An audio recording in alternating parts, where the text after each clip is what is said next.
Welcome Trinidad and Tobago to our News 4 report, a product of the Government Information Services Limited and the Ministry of Communications. I'm Nicola Barreto. Let's take a look at the headlines.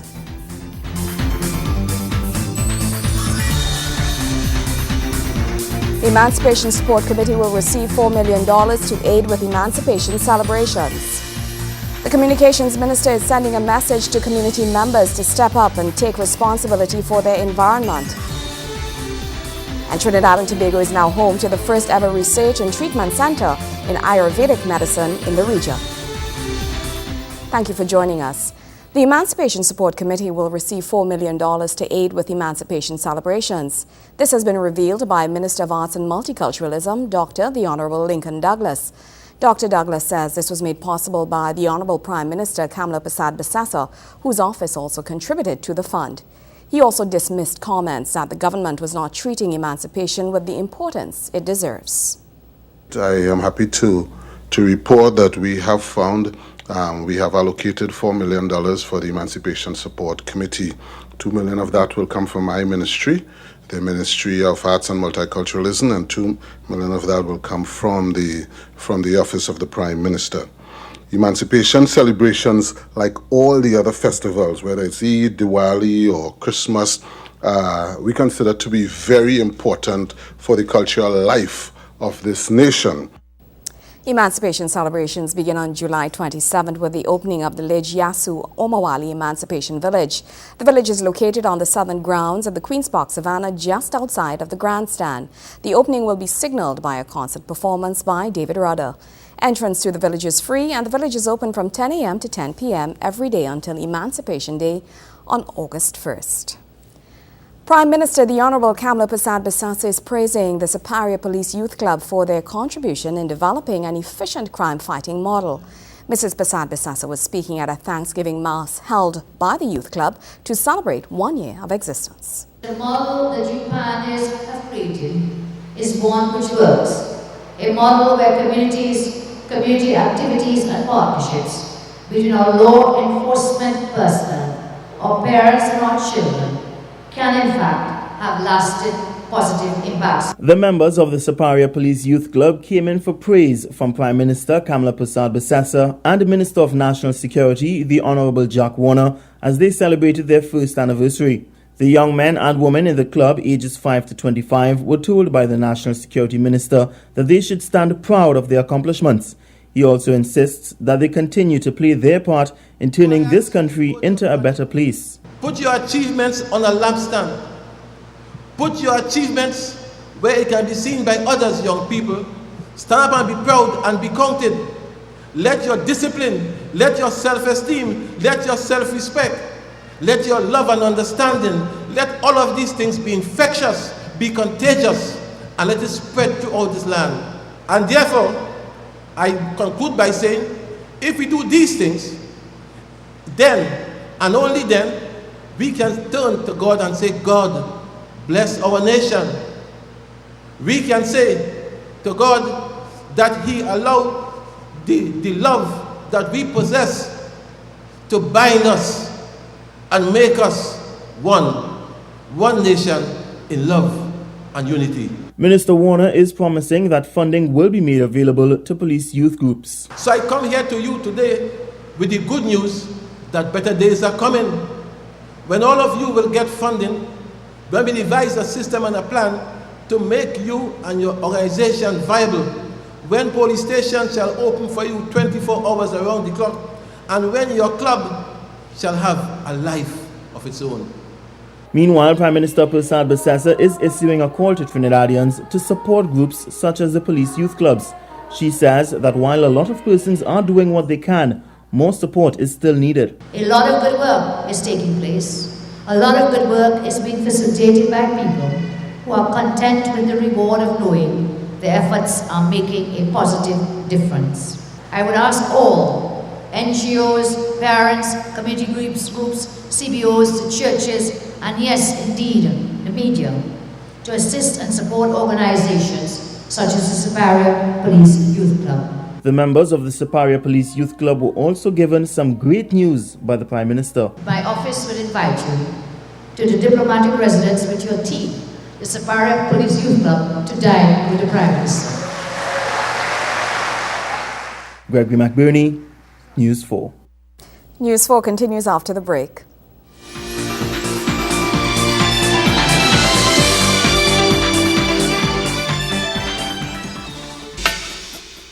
Honoring and respecting the elderly begins with you and me. And in the event of a disaster, your support before, during, and after will be critical to their well-being. Build a support team where each member will have a specific task. Your team must include someone who is within easy reach of the elderly person. Make an evacuation plan and practice your plan. Stock up on special caregiving items such as incontinence items, cleaning and sanitizing supplies. Have on hand a minimum of 2 weeks supply of all essential medications. In the event of a disaster, accessing medication may become difficult.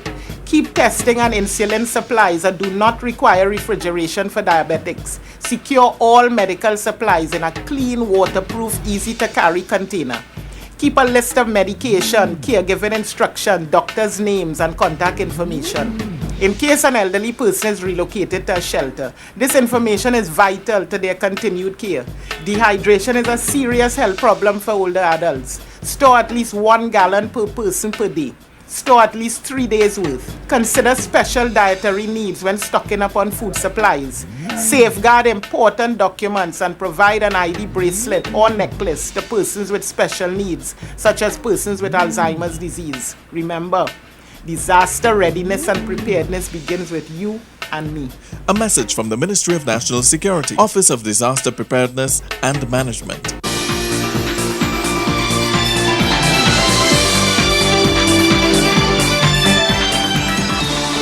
Thank you for staying with us. Communications Minister, the Honorable Jamal Mohammed, is sending a message to community members to step up and take responsibility for their environment. The minister was addressing scores of children at the Plumita Community Centre, where the Environmental Management Authority hosted the first of its vacation camps for students aged 9 to 12. In a bid to educate students on the importance of wetlands in this country, the Environmental Management Authority has begun a public education campaign. Speaking to the students attending the camp at the Plumita Community Centre was Communications Minister Jamal Mohammed, who is encouraging the children to appreciate and conserve their environment. He says parents should teach their children the value of environmental conservation. Our friends from the EMA, they are here to show you, as the friend said, in a fun way, what you can do to make your environment a better place. This is your country. One of the things we have to learn and teach our children is that you have to respect and preserve your country. The minister is advising children to embrace their communities and make the best of it. He says residents should take responsibility for their communities and ensure it is well kept and maintained. Many young people, as soon as they get 14, 15, 16 years, they want to go away and live in another country. You have to learn to appreciate your land. This is your country, and see what you can do to make this place the best place in Trinidad and Tobago. And you can do it. You have it in you. Each one of you, you have that ability to do anything that is possible. You see, we are here in this Plumita Community Centre. It needs some work. We need to fix this wall and everything here. You are the people here who are going to have to do that. And you can't wait for anybody to come and fix it for you. This is your community centre. Meanwhile, GISL board member Majid Mohammed, who also spoke at the community centre, says the EMA is the coordinating agency for the Nariva Swamp Restoration Project, which aims to restore the degraded areas of the swamp while working with the communities of Plumita and Bish, among others. We have about 25 students who are present and participating. Our next camp is scheduled in Bish, and that will occur at the Bish Community Centre in August. The Nariva Swamp Restoration Project focuses on 4 community areas. Those areas are Plumita, Bish, Cascadoo and Kernahan in the first instance. Veena Bharath, News 4. In other news, Prime Minister Kamla Persad-Bissessar says former parliamentarian and founding member of the United National Congress, Kelvin Ramnath, was a true soldier of the soil. Speaking at his funeral service at the Arunodia Presbyterian Church in Couva, Mrs. Persad-Bissessar reflected on what she described as a man of integrity and fearless leadership. A devout servant to his constituents, community and country. The words used by the Prime Minister as she reflected on the life of former parliamentarian and founding member of the United National Congress. Hundreds gathered at the Arunodia Presbyterian Church in Couva to bid farewell to the man who is said to have devoted some 26 years to the building of the United National Congress. Mrs. Persad-Bissessar says Mr. Ramnath stood up for what was right and never sacrificed values and personal morality for status. For many years, I sat next to him in the Parliament, and Kello was a soldier of our soil. I ask you to give him a round of applause. He would appreciate it.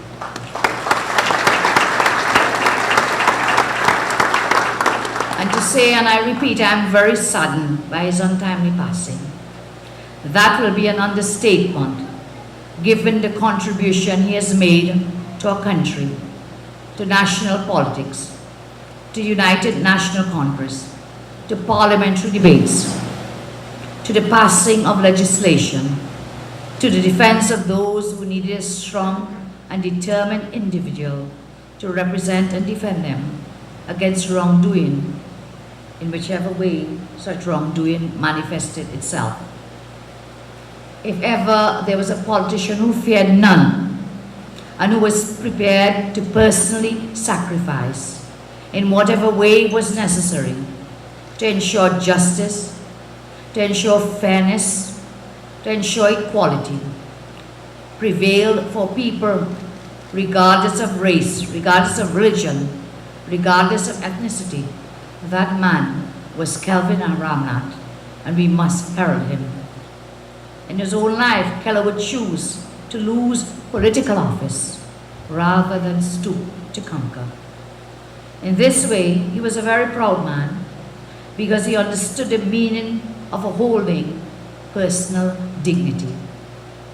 For always, he was a very dignified man in his strength.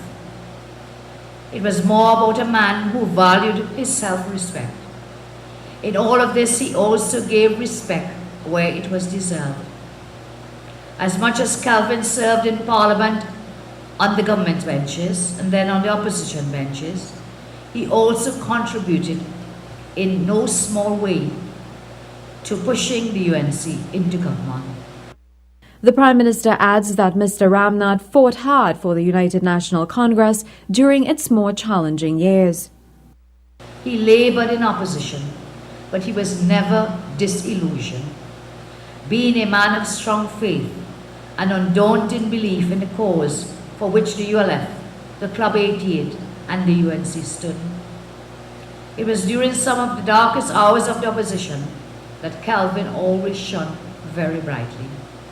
He was one of the fiercest champions that our party, the UNC, ever had. Through his contributions to parliamentary debates and his passion for the mobilization of people, he kept alive the hope of our supporters that the party will eventually govern our country.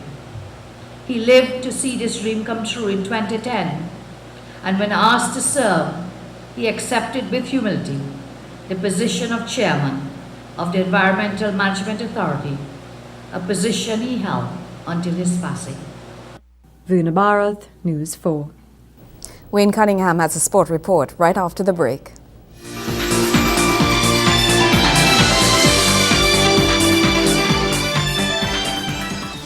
It's like no other place on earth. Paria Springs and rainforests that sing, and the blue seas and skies. But what makes Trinidad and Tobago really special is our people. Our fathers and mothers, sisters and brothers.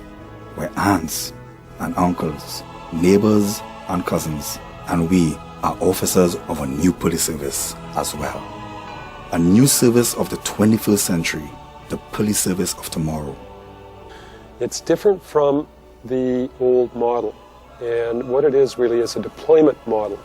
So it's how we deploy our resources, how we utilize our resources for their maximum effectiveness. With new tools, new technology, new leadership, and a new sense of dedication and service to all our people.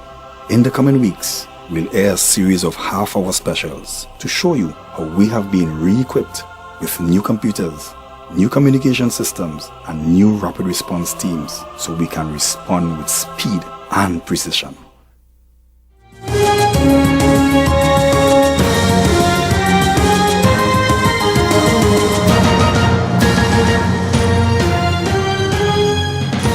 At some point in our lives, most of us indulged in some cricket activity, whether it's taking a bowl in the courtyard or a knock on a beach somewhere. Some of us yet take it to another level, with the most popular recreational form of the game being windball cricket.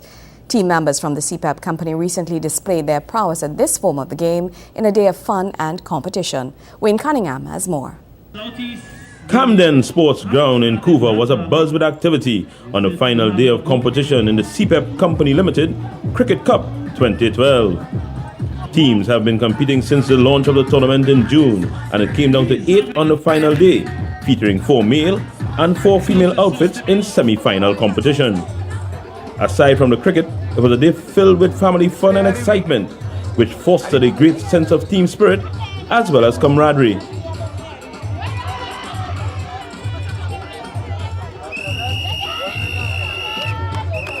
Even the umpires were having fun. That's a beautiful shot that's gone over the facility. That is 12 runs. Oh my word, that's a beauty of a shot. Mr. Adish Dionarine, chairman of the board of CPEP, was pleased with the participation of the contractors and the communities they serve. This is not a particular region in any particular area of the country. This is all over the country, Trinidad and Tobago. All the regions are involved, all the people are playing together on one team. They are from different contractors and they're all playing together, and it is indeed a pleasure to see the turnout, the support, the togetherness, the camaraderie, and this is what CPEP is about. CPEP is about togetherness, nation building, developing the society not only environmentally but socially as well. So I would like to commend all the contractors, all the workers on this initiative and the success of this cricket today. The chairman indicated that there will be a bigger, better cricket cup in 2013. So what we're doing here today is the final. So it was held in all the different constituencies. There were cricket matches in all different areas, and today is just the culmination, the finals. So what we're doing really is that this is something that's going to be an annual affair. We're going to continue it, we're going to do it, and we're going to do it in all areas to bring communities together. I am favouring the winning team. So I would look at the winning team, and all I'm concerned about really is a good game. I love you. The chairman got his wish with exciting competition in both male and female finals. Amongst the ladies, it was Southeast in the yellow coming out on top versus North Central by just 1 run, as they managed 54 runs in their 10 overs. In the male final, Northwest in the red kit defeated North Central by 4 runs after they posted an impressive 80 runs in their 10 overs at the crease.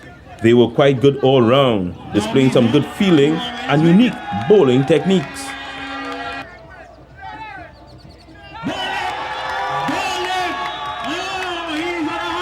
The winning teams were awarded the Ministry of Housing, Land and Marine Affairs Challenge trophies, and both teams pledged to defend vigorously in 2013. And according to the Honorable Winston Peters, Minister of Community Development, we could see that final in Mayaro. I'm prepared to host it as long as CPEP they are prepared to bring it to my constituency. Of course, it's a good initiative. It's the kind of thing that we need in order to form that cohesion with people in the country. Wayne Cunningham, News 4 Sports. TT Pro League teams W Connection FC and Caledonia AIA will begin their campaigns in the CONCACAF Champions League on August 2nd. Now, while it would be Caledonia's first taste at that level of competition, W Connection competed in 2007 and 2009. And as the 2012 competition draws near, we will bring you some of the greatest moments in their Champions League history. Arabella, W Connection versus Chivas Guadalajara. Playing in the first leg at home, DirecTV W Connection got the worst possible start. when in the 19th minute, goalkeeper Jean-Michael Williams was shown a straight red card for handling the ball outside the area. W Connection was down to 10 men. Things got even worse when Omar Bravo gave Chivas the lead in the 63rd minute, and things seemed curtains for Connection. Think again. Jose Luis Seabra weaved his way inside the Chivas area with a never-say-die attitude. Earl Jah with a header, and the score was 1-1. 3 minutes later, Earl Jah turned provider, picked out Seabra on the left side. Seabra, with a wonderful strike, gave Connection a 2-1 lead. In a game which was not for the faint-hearted, Connection defied the odds with 10 men beating the Mexican champions. News 4 continues after the break. Stay with us.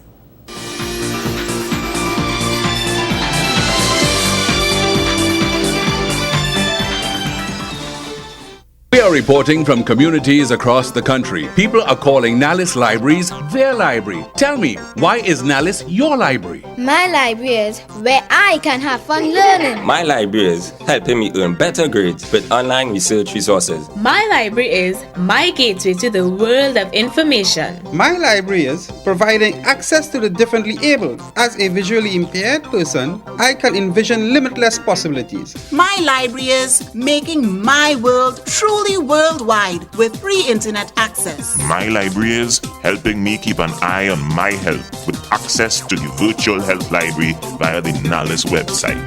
Nalis is my library.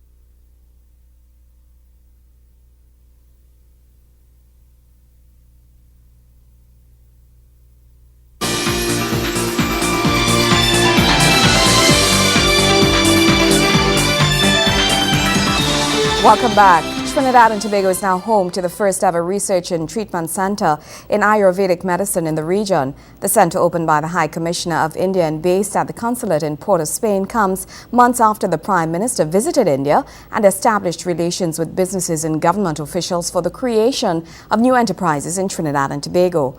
Opening the center, local government minister Dr. The Honorable Surajratan Rambachan says utilizing this type of alternative medicine helps many or has many benefits for all. The first ever Ayurvedic Centre that will involve research and treatment in the region is now open.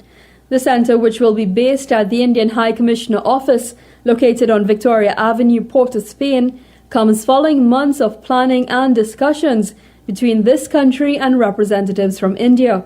Inaugurating the centre, Indian High Commissioner Sri Malay Misra says the centre, which is being funded by Ayush Medical Institution based in India, will utilize traditional medicine practices. This is the second such centre in the world which Ayush is funding from Delhi.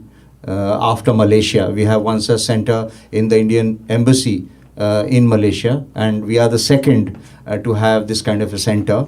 And the purpose of this centre is basically to disseminate all information regarding Indian traditional medicines.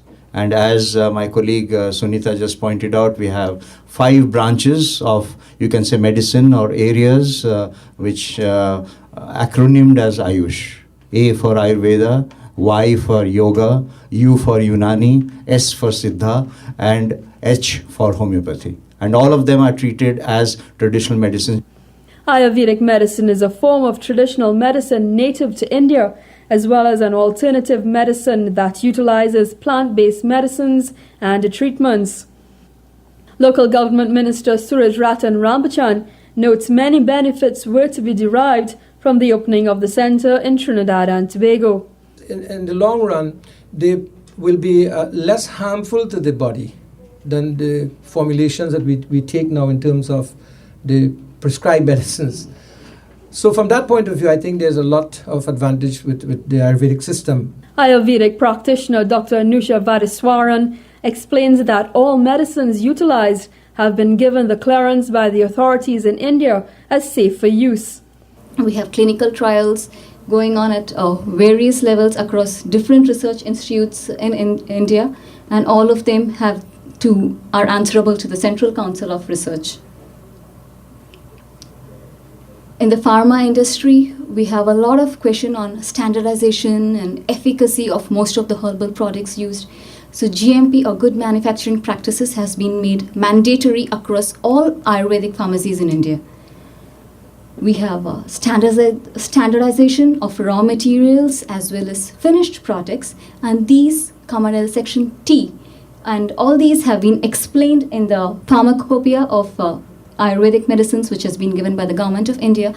Through this initiative, citizens will have access to alternative medicine and falls into government's wider plans to make Trinidad and Tobago a hub for medical care and treatment in the region. Kimberly Ramkalawan, News 4. Well, that's how we wrap up this edition of our News 4 report, a product of the Government Information Services Limited and the Ministry of Communications. I'm Nicola Barreto. Thank you for joining us.